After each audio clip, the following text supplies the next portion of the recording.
ഉറപ്പായ സമ്മാനങ്ങളും ഡിസ്കൗണ്ടുകളുമായി. ബേപ്പൂരിൽ P V അൻവറിന്റെ പരാജയത്തിൽ കുഴഞ്ഞുമറിഞ്ഞ കോൺഗ്രസ് രാഷ്ട്രീയം. DCC പ്രസിഡന്റ് കെ പ്രവീൺകുമാറിന്റെ പ്രസ്താവന അനവസരത്തിലെന്ന് KPCC general secretary PM Niyas ആരോപിച്ചു.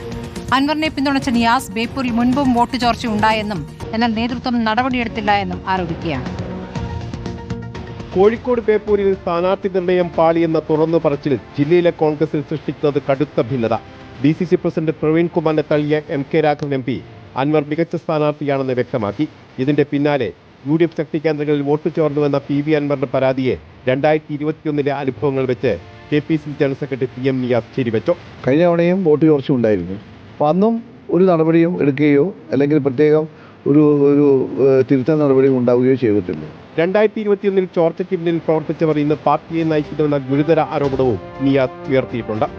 അന്നൊക്കെ ആരൊക്കെയാണ് ഇതിന് നേതൃത്വം കൊടുത്തത് അവരൊക്കെ തന്നെയാണ് ഇന്നും പാർട്ടിയുടെ നേതൃത്വത്തിൽ മുന്നോട്ട് പോകുന്നത്. DCC പ്രസിഡന്റിന്റെ പ്രസ്താവന അനവസരത്തിലായിപ്പോയി. അതിപ്പം ആവശ്യമില്ലാത്തൊരു കാര്യമായിരുന്നു അഭിപ്രായമാണ്. PM നിയാസിൻ്റേത് വിലാപമെന്ന് DCC general secretary Shajira Rafath Facebook പോസ്റ്റിലൂടെ പരിഹസിച്ചു. കോർപ്പറേഷൻ തെരഞ്ഞെടുപ്പിൽ ഉറച്ച സീറ്റിൽ പോലും നിയാസ് പരാജയപ്പെട്ടത് സമൂഹത്തിന് മതിപ്പില്ലാത്തത് മൂലമാണെന്നും പറഞ്ഞു. റിപ്പോർട്ടർ, കോഴിക്കോട്.